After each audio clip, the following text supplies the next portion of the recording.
Salut, ici Maps! Aujourd'hui, c'est une vidéo un petit peu spéciale qui ressemble à Je lis vos coups de cœur, mais je nommerais ça plutôt Je lis vos suggestions.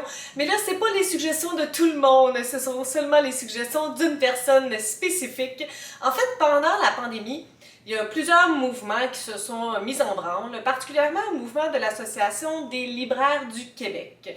Et ils demandaient à des auteurs de donner leur propre coup de cœur, leurs suggestions littéraires et nous partageaient ça sur les réseaux sociaux. Donc je suis tombée de manière très aléatoire sur les suggestions de Michel Jean. Et là, eh bien, moi, je les ai toutes achetées. Je me suis donc dit que ça serait vraiment cool de faire une vidéo avec toutes les suggestions qu'il nous a fait. Et sur les 10 suggestions, le seul ouvrage que j'avais déjà lu, c'est Cuicipan de Naomi Fontaine. Donc, vous pouvez aller voir ma critique pour ce livre-là, mais tous les autres, je vais vous en parler aujourd'hui. En fait, il y en avait un deuxième que j'avais déjà lu, mais il y a des années, donc il n'y a pas de critique sur cette chaîne actuellement. Ben, avant que je publie cette vidéo-là aujourd'hui. Mais malgré tout, j'ai décidé de le relire pour avoir une opinion plus fraîche. Donc, vous me voyez aller. On doit y aller assez rapidement parce que je dois vous parler de 10 livres suggérés par Michel Jean. On commence tout de suite. J'ai déjà lu Joanne Seymour dans son ouvrage Rinzan et l'homme perdu ou Rinzan et l'homme perdu. Encore une fois, ma prononciation, je sais pas trop comment dire ça. C'est une vidéo que j'avais faite dans le cadre du Salon du Livre 2019 parce que Joanne Seymour était une des invitées d'honneur. Donc, je vous invite à aller voir ma critique de son autre livre. Et c'est pourquoi j'étais quand même assez intéressée d'embarquer dans ce livre-là, Le goût de l'élégance. Oui, à plusieurs reprises, j'ai eu de la misère à dire l'élégance. Je sais pas trop pourquoi, c'était comme pas fluide dans ma bouche. Ce que je trouve aussi intéressant, c'est que en quatrième de couverture, ça mentionne que Joanne Seymour fait majoritairement des polars. Et pour une fois, c'est comme un fond de fable, ça n'a rien à voir avec un polar, un roman policier. Donc, assez intéressant, merci. Dans ce livre, nous allons suivre Simone dans sa vie personnelle, dans sa vie professionnelle. Elle est comme à un moment assez plate, une partie assez basse de son existence. Elle a beaucoup d'idées noires. La job, ça va pas super bien. Au niveau personnel, elle a pas un grand cercle d'amis, ou en tout cas, elle a repoussé beaucoup de ces personnes-là, ou ces personnes-là se sont un peu éloignées avec le temps. Il y a un événement particulier qui va arriver et qui va enclencher d'autres événements et ça pourrait un peu tout changer. Ça va prendre du temps, ça va prendre de la patience et un bon morceau de courage. Pour moi, ce roman-là, c'était un peu comme philosophique, psychologique. On touche à beaucoup d'enjeux sans nécessairement y aller très profondément parce que c'est assez court comme lecture. On touche de surface à plein de sujets tels la grossophobie, l'homophobie, l'inéquité salariale, la santé mentale, le non-respect de l'enfant tel qu'il est, le racisme et j'en passe, la violence conjugale, les relations toxiques, etc., etc. Donc, il y a vraiment un panel d'enjeux, de sujets délicats abordés. Ça, je voudrais que c'est la première partie de ce livre-là. Ça m'a fait penser au départ au livre Autopsie d'une femme plate pour l'introspection avec le personnage principal ici qui est Simone. Je trouvais qu'il y avait des similitudes entre ces deux ouvrages-là. Et vu que Simone, elle est libraire, on a aussi cet aspect-là de la littérature dans de la littérature qui est comme super intéressant. Je l'ai aussi vécu dans le livre La bibliothèque des cœurs cabossés parce que la protagoniste, elle était elle aussi, elle travaillait dans une bibliothèque ou une librairie. Et on a des suggestions de romans tout au long de ce livre-là, ce qui m'a donné une idée de éventuellement lire toutes les suggestions de ce livre. Donc, en tout cas, ça va être pour un projet futur parce que j'en manque pas de projet, mais j'ai trouvé ça super intéressant. Au final, ça se lit vraiment super bien, ça nous fait réfléchir. C'est des enjeux qui sont un peu partout, un peu tout le temps, qu'on peut rencontrer dans la vie. Ce sont des sujets fragiles pour lesquels on doit réfléchir. Donc, c'est une lecture que j'ai bien appréciée. Je peux comprendre pourquoi Michel Jean l'aime parce que cet aspect-là philosophique, un peu réflexif, c'est ce qui se retrouve parfois aussi dans les livres de Michel Jean. Donc je reconnais les ressemblances, les affinités. La deuxième suggestion, c'est La détresse et l'enchantement de Gabriel Roy. C'est un roman considéré comme un classique, un chef-d'œuvre de la littérature franco-manitobaine. Comme Gabrielle Roy a vécu sur les terres québécoises, elle est aussi considérée québécoise parce que notre cœur peut appartenir à plusieurs endroits en même temps. Donc, ce que je ne savais pas, c'est que c'est autobiographique. Gabrielle Roy relate sa vie de sa naissance jusqu'à une certaine partie de son âge adulte, en fait proche du moment qu'elle a découvert qu'elle serait écrivaine. Dans le fond, c'est comme sa quête identitaire, sa quête personnelle pour se trouver au travers de son parcours professionnel, plutôt je vous dirais, mais personnel aussi parce que ça devient comme intrinsèquement lié. Vous savez que moi et les classiques, c'est un éternel je ne les comprends pas. Si vous avez vu mes stories sur Instagram, vous savez déjà que ce livre-là, je ne l'ai pas plus compris. J'ai terminé ma lecture de peine et de misère et prise dans un carcan d'émotions mélangées, négatives, me demandant c'est quoi mon problème. C'est ça. Donc, l'écriture de Gabrielle Roy a un côté poétique. La page 435, bougez pas, j'avais un exemple d'une phrase que j'ai bien aimée. C'est comme, parfois c'est un peu étrange, la façon que c'est écrit, ça prend du temps à comprendre. Il me dit que la journée leur avait paru longue à Esther et à lui, qu'il s'était langui de moi, qu'il y avait certains êtres auxquels on s'attachait ainsi très vite et qu'on devait regretter cependant toute la vie peut-être si on avait le malheur de les perdre. Donc ce type de phrase-là est très fréquent. Je trouve que c'est comme parfois étrange, je lisais plus vite que ce qui était vraiment marqué, comme j'escamotais des mots, je les mettais pas dans le bon ordre, donc ça partait un peu moyen pour le départ. Je vous dirais que ça s'est placé par contre au fur et à mesure de ma lecture. Je pense que les raisons pourquoi j'ai pas réussi à apprécier cette œuvre-là, c'est précisément à cause de la manière que c'est écrit. Il y a un aspect très philosophique, mais un aspect aussi très descriptif de lieu. C'est pas écrit afin de nous le faire vivre, c'est écrit afin de nous le faire lire. Donc, j'ai pas réussi à embarquer dans le ressenti. J'avais l'impression qu'il y avait quelque chose de très nostalgique parce qu'elle l'écrit lorsqu'elle est plus âgée. Elle se remémore, puis elle nous donne aussi cette perspective-là de elle à un certain âge, comment elle voit ce qu'elle faisait plus jeune. Et dans la nostalgie, ben, lorsque c'est notre histoire, nos souvenirs à nous, ça a cet aspect un peu magique, mais le raconter à quelqu'un qui l'a pas vécu, je peux trouver ça étrange. En tout cas, j'ai trouvé ça étrange. Donc, je m'étendrai pas sur le sujet. Malheureusement, j'ai pas réussi à embarquer. Ça me chavirait de pas comprendre toutes les critiques positives puis d'être pas la seule, mais tu sais, une des wannabes, je comprends pas. Définitivement, je ne pense pas que je vais lire d'autres Gabrielle Roy d'ici au moins les 10 prochaines années. Mais ça l'a pas fait pour moi, malheureusement. La troisième suggestion de Michel Jean, c'était 33 chemins de la baleine, écrit par Myriam Beaudoin. Je ne sais pas pourquoi, mais ce livre-là m'attirait avant même que je l'ai lu, puis j'ai pas regardé son résumé avant non plus. Le titre est intriguant, la couverture, j'avais comme beaucoup d'intérêt par rapport à ce livre-là. Donc, en fait, c'est l'histoire de Jacques qui va visiter une dame dans un centre de personnes âgées. On n'est pas certain de quel est son lien par rapport à cette femme-là. Donc, Jacques va visiter Eva Paradis. Eva semble avoir des problèmes de mémoire, peut-être une santé mentale fragile.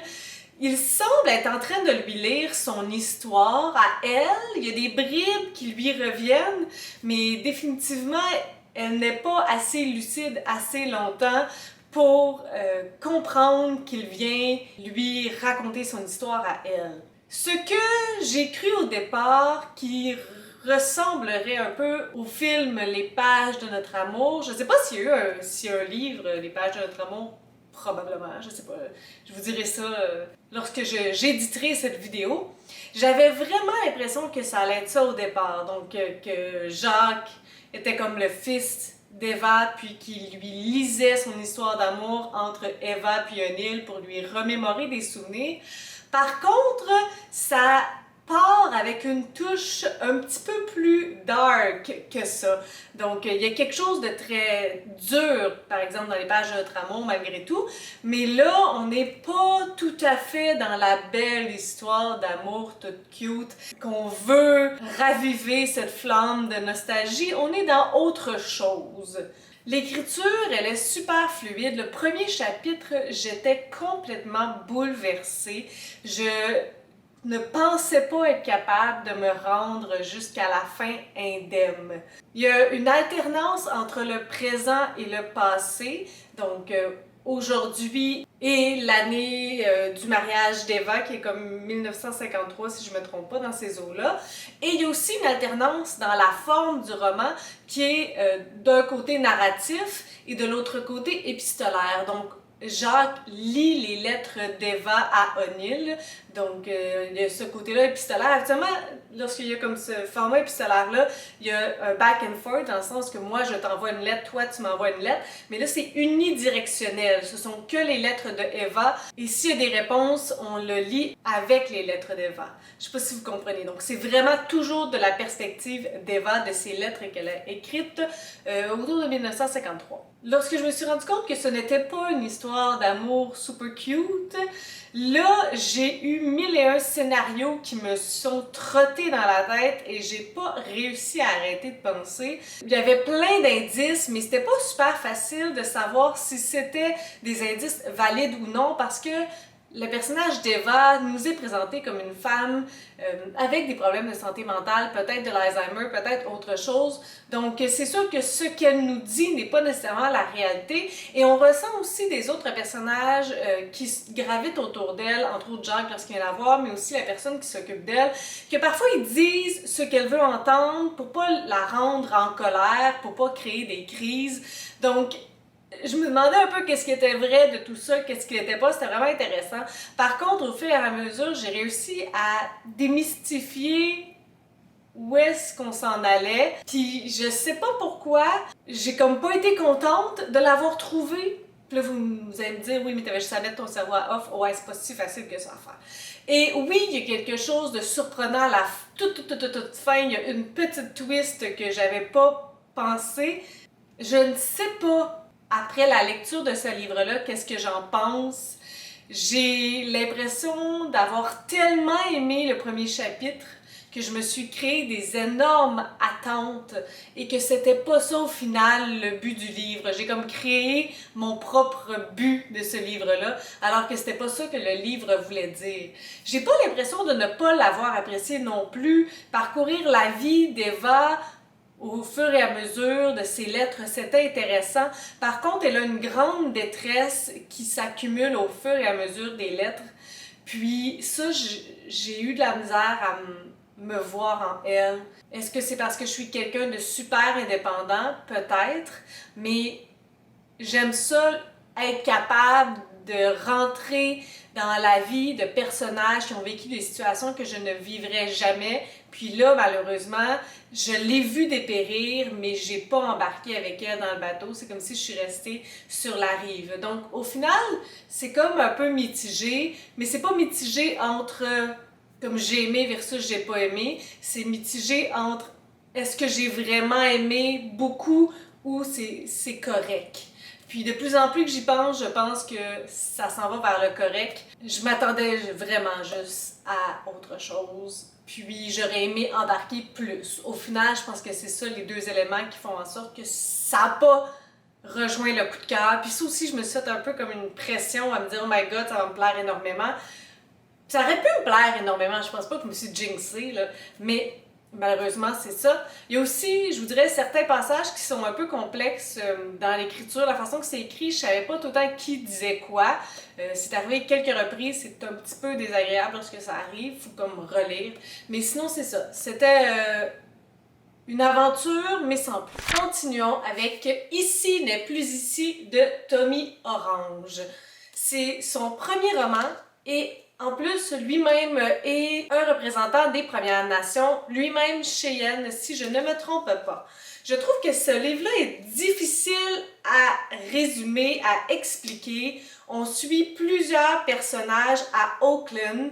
La majorité sont Cheyennes, mais il y en a plusieurs qu'on n'a pas la mention de leurs origines ou du peuple auquel ils appartiennent. C'est un mélange entre leur vie actuelle, les conséquences d'une multitude de choses sur leur vie, mais entre autres du fait qu'ils se sont fait tasser par les Blancs. On a des histoires de famille, mais on a surtout des histoires de solitude, de mal-être, de désespoir, d'alcool, de maladie mentale, de violence conjugale. On parcourt la vie de ces différents personnages-là, de ces différents narrateurs, et éventuellement on comprend qu'ils sont liés de près ou de loin, et qui vont tous être au même endroit ou presque lors d'un grand powwow qui va être organisé. Et donc, c'est un peu ça qui nous amène, c'est vers là qu'on s'en va, vers le grand powwow qui est comme la finale du livre. Ce sont des sujets vraiment sensibles, vraiment délicats, abordés parfois avec beaucoup de rudesse, parfois avec beaucoup plus de douceur. Personnellement, moi, ce que j'ai trouvé difficile, c'est de m'imprégner dans le livre, tout simplement à cause de la multiplication des narrateurs. Lorsque j'ai commencé le livre, on suivait un personnage, à chaque chapitre, on suivait un personnage différent. Et là, je me demandais, mon Dieu, est-ce que ça va arrêter? Est-ce qu'on va les revoir? Éventuellement, oui, on retrouve certains personnages dans d'autres chapitres beaucoup plus loin. Mais avant ça, on fait des parallèles parce que si on suivait la sœur dans un chapitre, on va suivre l'autre sœur. Donc, il y a beaucoup de connexions qui sont à faire. Et ça, je trouve ça personnellement très difficile. Tu sais, déjà qu'on les voit pas très longtemps, on n'a pas beaucoup de temps à s'attacher aux personnages ou à assimiler leur histoire. Donc, lorsqu'on se rend avec le frère, la sœur ou le cousin ou l'oncle, c'était vraiment laborieux pour moi de tout mettre ensemble et de voir le portrait au complet. J'étais justement en train de réfléchir à ça. Il y a le livre Cuissipant de Naomi Fontaine qui faisait un peu la même chose et j'avais soulevé la même problématique pour moi. Contrairement au livre Coucoum qui le fait d'une seule perspective qui est celle d'Almanda. Et j'étais en train de réfléchir au fait que lorsque tu as un message aussi fort que tu veux faire passer, je ne sais pas si c'est juste moi, là, ça se peut que ça soit vraiment d'une perspective personnelle, mais je ne sais pas si ça a autant d'impact lorsque tu fais un changement de personnage comme ça. J'ai l'impression qu'il y a beaucoup de propos qu'on veut faire passer et il faut les faire passer par les personnages. Si on multiplie les personnages, ça fait en sorte qu'il y a beaucoup de personnes qu'il faut comprendre leur manière de réfléchir, leur raison d'être, leur comportement et ça perd du sens, en tout cas pour moi. Je sais qu'il y avait des propos super forts, super poignants à travers ce livre-là. Et il y a un chapitre qui est comme écrit de manière neutre dans la perspective de personne, comme à la troisième personne du singulier. Et c'est ce chapitre-là pour moi qui a été le plus frappant.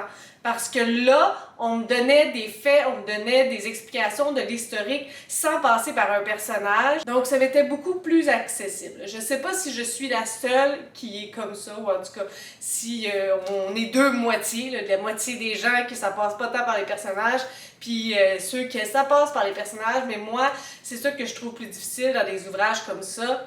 Je trouve que la multiplication de narrateurs nuit à l'absorption des propos. Au fur et à mesure que ça avançait, je perdais de l'intérêt, je voyais où ça s'en allait à une certaine mesure. Puis malgré ça, j'avais de la misère à être touchée, j'avais de la misère à embarquer parce que je savais plus dans quelle perspective, comment le comprendre, comment le vivre dans les yeux de qui. Ça se peut aussi que l'écriture était un peu plus éloignée, dans le sens qu'on voulait pas aller dans ces émotions-là troublantes, dans ces émotions fortes-là. C'est peut-être un amalgame de tout ça, mais malheureusement, ça l'a pas fait pour moi. On continue avec le livre Chronique de Kitschké de Louis-Carl Picard. Si oui, ça s'en vient bien. mes lectures pour cette vidéo, on lâche pas! Dans ce livre-là, en fait, c'est un recueil de nouvelles. C'est un peu difficile à résumer, mais on est à Kichike, puis on va suivre différents personnages qui habitent là. Au départ, je me demandais, vu que c'est des nouvelles, s'il allait avoir un certain lien entre toutes les nouvelles, mais finalement oui, puis j'étais vraiment contente de ça. Donc, on va suivre différents personnages qu'on va découvrir rapidement avec un événement choc ou un événement clé. Puis je dirais qu'il n'y en a pas trop, tu sais, il y en a peut-être 7, 8. Et dans les autres nouvelles, au fur et à mesure que le livre avance, on va les revoir. Puis je ressentais que même si je me souvenais pas exactement de ce qui s'était passé avec ce personnage-là, parce que forcément il y en avait eu plusieurs entre-temps, il y avait un petit mot ou une petite phrase qui me permettait de retrouver ce souvenir-là, puis qui me permettait de m'aider à me faire des liens. Donc ça, j'ai trouvé ça super intéressant. Puis même si je m'en souvenais pas tant que ça, j'avais l'impression que c'était pas si grave parce que chaque nouvelle se prenait de manière individuelle aussi. Donc ça faisait un tout à la fin, mais ça pouvait se prendre aussi une nouvelle à la fois, puis l'expérience n'était pas nécessairement moins bonne. Quoique là, ben, je l'ai lu d'une claque parce que c'est ça l'objectif du livre.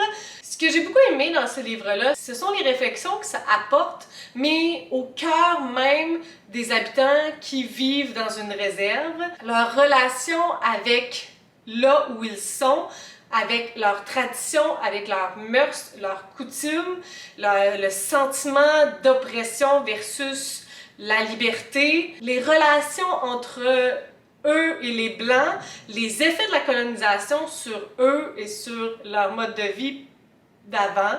Donc, il y avait beaucoup de réflexions par rapport à ça. On voit de la détresse psychologique, on voit de la magouille, la religion qui rentre dans la réserve.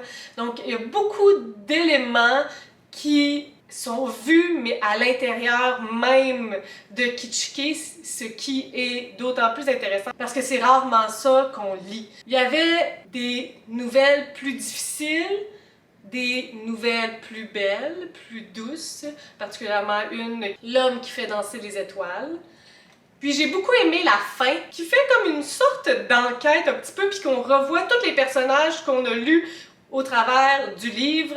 Donc j'ai trouvé ça super intéressant. Je pensais malgré tout que ça allait être un petit peu plus rentre dedans. Je sais pas ce que j'ai avec mes lectures récemment. J'ai tout le temps l'impression qu'il faudrait que ça me fasse plus mal. Mais sinon, j'ai vraiment apprécié cette lecture-là, puis définitivement, je vous suggère de la lire. Dans tout ce qu'on vient de voir de cette vidéo-là, puis des suggestions de Michel Jean, si vous avez beaucoup de difficultés avec la multiplication du narrateur, celui-là, je pense que c'est un bon entre-deux. Je pense quand même qu'il va être plus facile à suivre que Ici n'est plus ici, pour moi, qui a été plus difficile.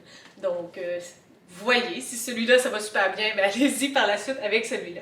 J'ai lu Un thé dans la toundra, Nipi Chapui Netemouchouat de Joséphine Bacon, qui est de la poésie en français et en inou. Donc, j'avais pas remarqué ça lorsque j'avais écouté en audio son autre livre, Bâton à message. J'avais pas compris qu'il y avait un parallèle entre le français et l'inou. Je pensais que c'était comme deux choses différentes. Tandis qu'ici, avec le livre, on voit bien d'un côté on a le français, puis de l'autre côté on a l'inou. Donc, moi puis la poésie, vous savez comment c'est. J'ai beaucoup de difficultés avec la poésie, mais là, ce que j'ai trouvé intéressant, en fait, c'est même pas le côté en français, c'est le côté en inou. J'ai tout simplement commencé à lire à voix haute parce que c'était la seule façon que je pouvais me l'imprégner. Là, je vous lirai pas un extrait parce que forcément, je dois prononcer ça terriblement, mais ça m'a vraiment fait vivre quelque chose de le chuchoter à voix basse en inou. J'ai vraiment trouvé ça touchant. C'est difficile de faire un résumé de la poésie. Je pourrais même pas vraiment vous dire de quoi ça jase. On a le début là, qui est comme un peu un prologue qui est pas en poésie, qui est un prologue, c'est ça qui est marqué prologue. Puis qui explique un petit peu la toundra, puis sa relation avec la toundra. Éventuellement, dans le livre, il y a la mention de ses origines. On a Je sais pas si c'est vraiment arrivé à Joséphine Bacon, si elle a été dans les orphelinats autochtones, mais il y a une mention de ça où qu'elle peut pas apprendre à être, elle peut pas apprendre à découvrir son identité, mais qu'éventuellement plus tard, elle va la réapprendre. C'était vraiment pas écrit de même, c'était vraiment plus beau. Attendez, je vais vous le trouver tant qu'à dire n'importe quoi. Cette fois impossible, car je dois apprendre à lire et à écrire, mon savoir devra apprendre à prendre le temps, je dois être absente de l'enseignement de mon identité. Aujourd'hui et aujourd'hui, j'enseigne mon identité dans une salle de classe, je redeviens moi dans un rire. J'ai bien aimé, c'est pas mal tout ce que je peux vous dire, mais je pense qu'entre l'expérience de le lire avec mes yeux et de l'écouter avec mes oreilles, je pense que j'ai préféré l'écouter avec mes oreilles. Parce qu'on ne peut pas écouter autrement qu'avec nos oreilles. Mais je pense que j'ai préféré l'écouter en audio parce que c'était narré, c'était raconté par Joséphine Bacon avec tout son bagage, avec toute la femme qu'elle est.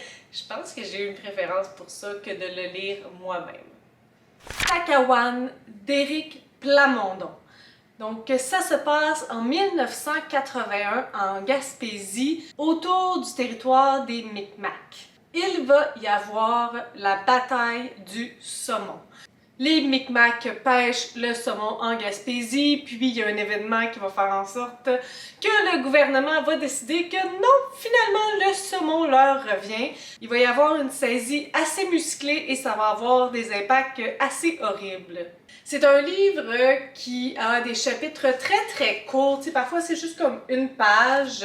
On suit majoritairement Océane qui habite à la réserve des Micmacs en Gaspésie, qui va être témoin de cette bataille musclée-là parce que son père et sa mère vont être emmenés. C'est un livre qui n'est pas juste la perspective d'Océane, que plusieurs narrateurs aussi, entre autres Yves Leclerc, mais c'est surtout des segments historiques par rapport aux Micmacs même, l'histoire du saumon, de la chasse, certaines coutumes, certaines traditions.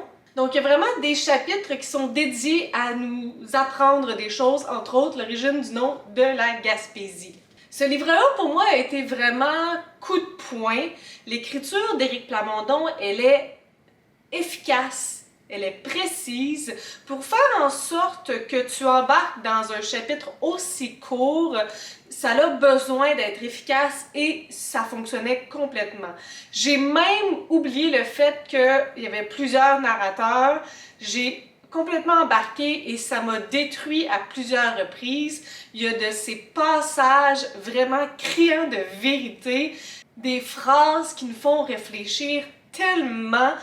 Tout particulièrement, je vous dirais qu'il y en a une en lien avec la police, un gars que toute sa jeunesse faisait pas mal des mauvais coups, il se mettait dans le pétrin, puis que sa mère a dit, tu sais, un jour je vais appeler la police, puis tout ça, puis lui, son raisonnement, c'est comme, ben, qu'est-ce que je peux faire en sorte pour me protéger de la police, c'est de devenir une police. Puis tu sais, ces derniers temps, il y a comme une grosse remise en question par rapport au rôle de la police dans plusieurs sphères, mais entre autres dans les relations avec les Premières Nations. Il y a vraiment plein d'enjeux par rapport à la police, puis on se demande vraiment si c'est eux qui sont les mieux outillés pour interagir avec toutes ces personnes-là. En fait, les mieux outillés pour agir, point. Puis il y a aussi la notion d'arme qui est hyper importante là-dedans. Il se passe des choses, puis il y a tout le temps un maudit gun quelque part qui est utilisé, qui est en jeu pour menacer, alors que tu es supposé être la loi, l'autorité, la paix, la menace. C'est vraiment bouleversant. Des gars de la SQ, de la Sûreté du Québec, comme des dégueulasses. Puis, tu sais, même si c'est pas nécessairement une non-fiction, on en a entendu des policiers avec des abus de pouvoir parce que forcément, ben, t'es le pouvoir, puis c'est facile de slip, puis d'en abuser. En plus, lorsque t'as des armes pour restreindre le monde. Donc vraiment, ce livre-là, pour moi, il a été coup de poing. J'ai vraiment envie d'en découvrir plus sur Éric Plamondon. Donc définitivement, j'ai beaucoup apprécié la douleur que ce livre m'a fait vivre. On arrive presque à la fin de cette grande liste de suggestions.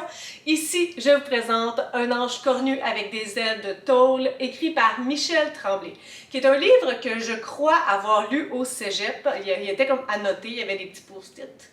Mais malheureusement, j'ai une mémoire de poisson rouge, donc je ne me souvenais pas de l'avoir lu ni de quoi ça parlait. En fait, dans ce livre-là, c'est tout simplement un récit. On suit l'histoire de petit Michel Tremblay, de sa toute jeune enfance, avant qu'il apprenne les joies de la lecture, jusqu'aux joies d'être publié. Donc, ça se passe de manière chronologique, séparée en sections en fonction des différents livres qui ont eu beaucoup d'impact dans sa vie. C'est un livre qui se lit super bien, avec un bel accent québécois dans les dialogues, particulièrement lorsque c'est sa maman qui parle. On a le droit à toutes les réflexions du petit Michel, de cette époque qui est pas si loin que ça, mais qui est quand même différente d'aujourd'hui. Il est né en 1942.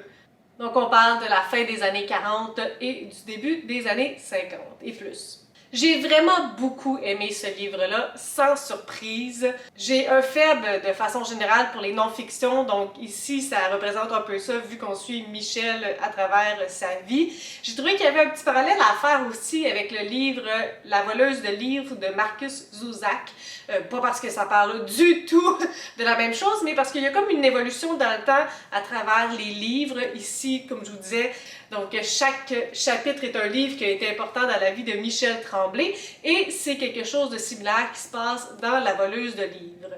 Donc la personnalité du petit Michel est tout simplement succulente. Tout ce qu'il veut, c'est lire, lire, lire abondamment, s'imprégner, vivre des émotions, autant des fortes, des tristes que des joyeuses. Il découvre les différents styles littéraires, les différentes manières de faire les choses, d'écrire des phrases, et son amour de la lecture devient aussi un amour de l'écriture.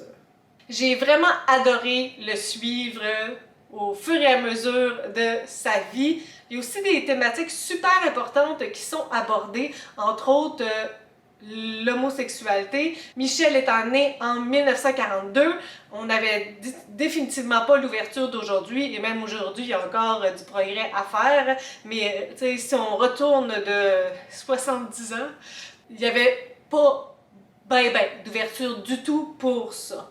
Et Michel s'est rendu compte assez rapidement que lui était intéressé envers les garçons, mais ressentait beaucoup de jugement de la part des autres, sentait pas nécessairement d'ouverture à en parler.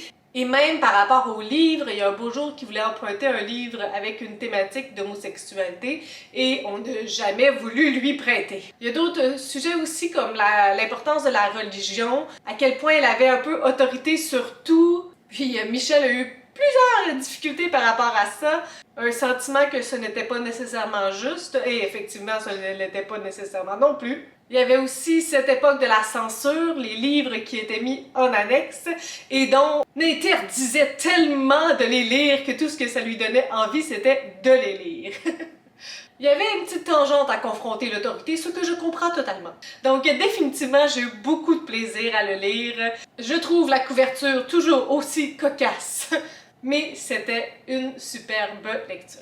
Alors, dernière lecture en lien avec cette vidéo complètement folle et ambitieuse. Et c'était Dans un gant de fer de Claire Martin. Donc, il y a 2 tomes. C'est bien important de commencer avec la joue gauche et de terminer avec la joue droite. Sinon, vous n'allez pas comprendre l'histoire. Parce que on suit tout simplement la vie de Claire Martin, de son enfance jusqu'à l'âge adulte. En fait, c'est une histoire dont elle-même dit que ça ressemble à Aurore, l'enfant martyr, et je vous dirais que c'en est pas loin. Son histoire est vraiment pas facile et ça commence très jeune, à cause de son père, un homme violent, un homme colérique, manipulateur, excessif, probablement avec des problèmes de santé mentale, mais à l'époque, c'était pas diagnostiqué, puis il habitait loin, donc il y a personne vraiment qui le savait ou qui voulait le voir. La distance aidait pas, puis la religion était vraiment très importante aussi. La foi que leur maman s'est sauvé avec eux, mais tout le monde a jugé le fait qu'une femme ne peut pas quitter son mari et qu'elle va faire des efforts afin d'être une meilleure personne, ce qui, surprise, n'arrivera pas. Donc ça, c'est un gros enjeu dans la vie de Claire et de tous ses frères et sœurs. Son papa était un homme qui exerçait son autorité physique et mentale sur ses enfants, sur sa femme, toute sa vie. Et sur probablement d'autres personnes de sa famille, qu'on ne sait pas parce que c'est pas leur histoire à eux. Donc ça en fait évidemment une histoire aussi difficile à lire que Aurore, des sévices physiques, de la paranoïa aussi. Je tournais les pages et je trouvais ça difficile à lire. Mon cœur de personne, s'il y a une chose que je trouve inacceptable, des plus inacceptables, c'est la violence envers les enfants et ouf, elle est omniprésente dans ce livre-là. Un autre détail, ma foi, qui est assez essoufflant, c'est peut-être la raison pourquoi c'est ainsi. Il n'y a aucun chapitre dans ce livre-là. Par contre, j'ai l'impression qu'il y avait plus d'espace dans le tome 2 que dans le tome 1, si on peut dire ainsi. Parfois, dans la première partie, il y avait des petits espaces comme ça, mais dans la deuxième partie, il y avait tendance à avoir des plus gros espaces, ce qui pourrait s'apparenter à un chapitre. Mais il n'y avait pas de nom de chapitre, rien. C'était un tome que tu lis tout de go. L'écriture, elle se lit vraiment très bien, très fluide. On est à la première personne, on lit la vie de Claire Martin qui, ma foi, n'est pas facile. Donc ça, c'est un enjeu que moi j'ai trouvé difficile. Au début, j'avais l'impression d'avoir tout le temps le moton, puis d'être tout le temps complètement oppressée lorsque je lisais ce livre-là. Donc ça m'a pris comme du temps à m'habituer à la lourdeur, la charge émotive de tout ça. Éventuellement, elle va s'en aller au pensionnat et là, encore une fois, c'est pas possible, mais les femmes qui ont croisé la route de Claire Martin étaient plus exécrables les unes que les autres. C'était terrible. Il était méchante envers elle, aucune empathie, aucune douceur, de la violence physique à répétition, de la violence psychologique. C'était comme un mauvais running gag. C'est vraiment là une vie difficile de A à Z. Et dans le premier tome, ça arrête dans le fond jusqu'à un élément assez important dont je ne vais pas vous mentionner maintenant. Donc on voit son enfance avec le pensionnat, tandis que dans la joue droite, on continue le pensionnat jusqu'à l'âge adulte. Et il n'y a rien de surprenant au fait qu'elle avait une haine inconsidérable pour les hommes jusqu'à tardivement dans sa vie. C'est certain que l'homme a été dépeint de manière complètement négative à cause du modèle qu'elle avait, le modèle paternel. Il n'y a rien de surprenant pour moi qu'elle en a eu des séquelles toute sa vie. Cet homme-là a détruit la vie de tous ses enfants complètement. Il n'y avait rien non plus de très gratifiant par rapport aux bonnes sœurs. Il y en a quelques-unes qui ont eu un impact positif dans sa vie, mais je vous dirais si peu. Et la balance était plutôt négative que positive. Pour toutes sortes de raisons, les sœurs avaient pas en affection cette famille-là. Essayaient même pas de comprendre pourquoi il y avait un peu ce besoin de rébellion-là. Faisait du mal aux enfants sur la tête du bon Dieu parce que il n'y avait pas la foi, parce qu'il était poli, parce qu'il décidait ça. Beaucoup d'abus d'autorité, c'est vraiment pas facile. Puis il y a un dernier élément qui va arriver plus tard dans sa vie qui fait encore plus penser à Aurore, l'enfant martyr. C'était vraiment très difficile à lire. Il y a beaucoup d'éléments que je trouve durs dans ces histoires-là. De un, parce que je sais que c'est vrai, c'est une autobiographie. De deux, parce que je sais aussi que c'était vrai de l'époque. Sous le couvert de la religion, il y a beaucoup d'horreurs qui se sont passées. Puis ça me fait mal d'y penser. À quel point les femmes devait se taire, l'éducation c'était mal vu pour les femmes, la position des femmes. D'un certain sens, je suis contente parce que j'ai l'impression que ça évolue dans le bon sens, mais lire ça, ça me fait vraiment mal, j'ai vraiment honte. Donc c'est sûr que ces deux livres-là ont eu beaucoup d'impact sur moi. Encore une fois, je vous dirais la même chose, cœur sensible, s'abstenir. Si vous n'êtes pas prêt à encaisser tous les malheurs qu'elle va vivre et qu'elle a vécu, peut-être repousser cette lecture-là parce que définitivement, vous ne vous en sortirez pas indemne. Sur ce, si vous avez aimé cette vidéo, si vous aimeriez que j'en fasse une autre sur un autre auteur, sur un booktuber, sur n'importe qui de votre choix, n'hésitez pas à me dire ça en commentaire, je pourrais me laisser facilement tenter.